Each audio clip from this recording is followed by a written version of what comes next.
You know, there are tons of methods out there for detecting live wires. Some are pretty professional and others, well, not so much. So I decided to make my own version with an adjustable sensitivity, hopefully. In this video we are gonna go over how it works, design it in KiCad, order the PCB, solder it, test it, and finally make a little case for it. So let's get started. Let's kick things off with how this thing actually works.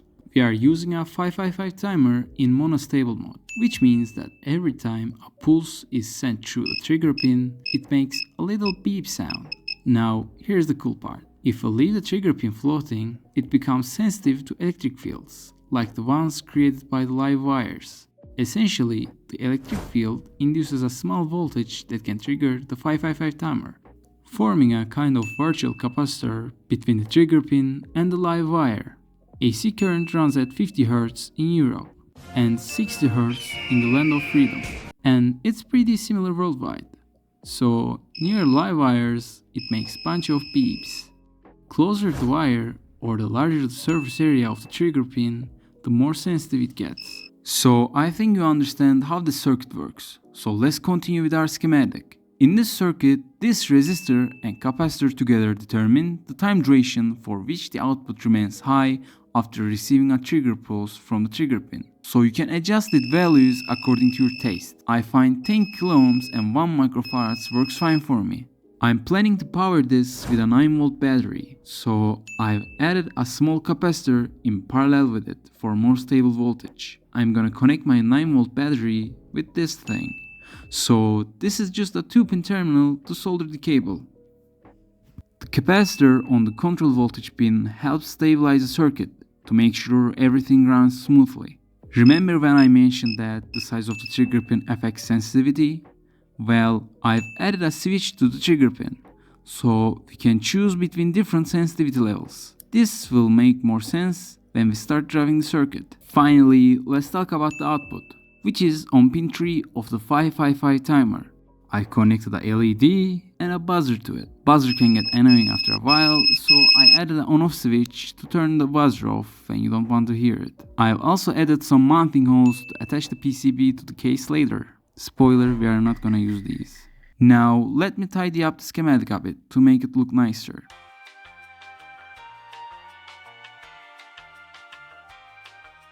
There we go, it's looking way better now. Alright, let's move on to footprint selection. A footprint refers to physical layout on the PCB where each component will be placed and soldered.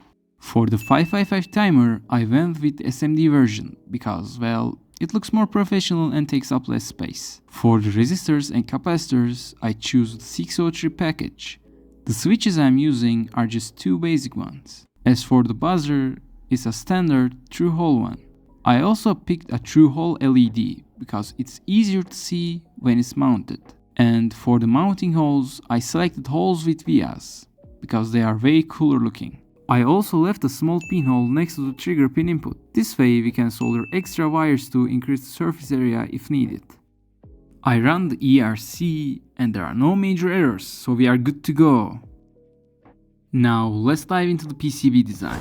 As you can see, I already drew the board outline and made it pointy like this, so we can step into wires for better precision.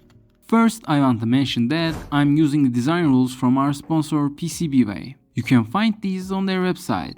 If you can't see the footprints yet, no worries. You just need to click Update PCB from here. And nice, there are our components. The first thing I want to do is draw a temporary line in the middle of the circuit, so we can perfectly align all the components. Now I'm starting to place components, beginning with the 555 timer, followed by the buzzer, LED, and so on. You can adjust the grid size for more precise placements if you want. After placing some components, I'll add the mounting holes in the corners. Alright, I've done a rough placement. As you can see, I've also placed the sensitivity selection switch over here. Now I'm placing the capacitors and resistors, following the schematic for guidance. I am aiming for a symmetrical layout without sacrificing usability. But hey, it's not a huge deal at the end of the day. This is just a 555 timer circuit, not an RF design. I think this layout looks pretty good. Now I'm covering the both sides of the board with a ground plane. Except for this area where the trigger pin will be. We'll leave that uncovered. I'm not really happy with how the mounting holes look, so I'm switching them to the ground connected mounting holes. We are not going to solder anything to these, so I'm removing the thermal reliefs from each one. Okay, I placed all the components, so let's start drawing the traces. These traces won't carry much current, but I'll make them a bit thicker anyway, since we have enough board space. Now I'm setting up the trigger pin. It'll have a smaller surface area in the first setting, making it harder to trigger and more precise. I'm also removing the solder mask over the copper pour for this part. Next, I'm drawing the copper pour for the second setting, which will have a larger surface area. This will make it easier to trigger the 555 timer. I'm using via stitching to connect both sides of the board. We are done with the PCB. Now I am checking it in the 3D viewer to spot any imperfections and fixing them as needed. I'll run a DRC to catch any mistakes or errors. There are some minor ones, but I'll fix those real quick. And nice, we are all set.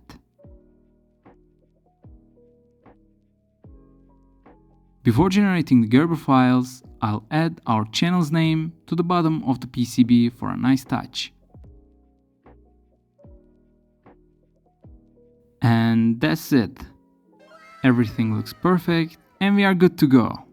Alright, let's generate our Gerber files to order the PCB. First, I click on Fabrication Outputs and select Gerbers. I choose the file path, then I generate the drill files first, followed by the rest of the Gerber files.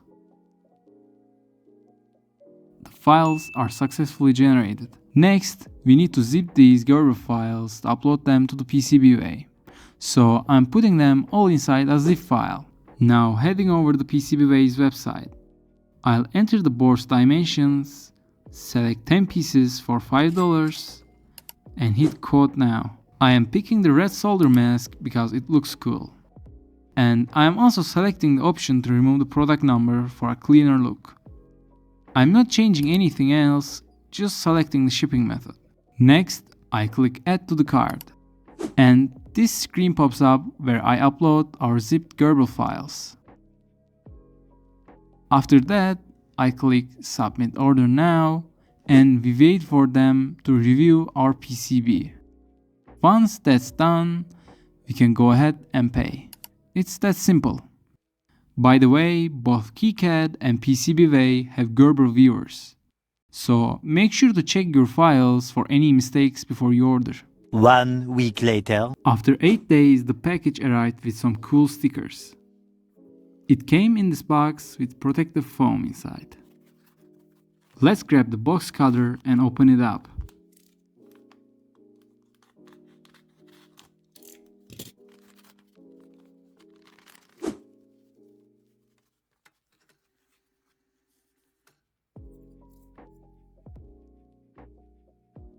And here we go, they look perfect. Everything, down to the last minute details. Now let's get into soldering our components to test the circuit. First, I apply some solder paste and then carefully place the components onto the PCB. No need to memorize all the components. I'm just double checking everything against the schematic. With all the SMD components in place, it's time to fire up the hot air gun and solder them. After a few seconds, the PCB heats up, the solder melts, and everything is perfectly in place. Now, we can move on to the through hole components. I'm soldering those using my soldering iron. Alright, time to hook up the battery and see if this thing really works.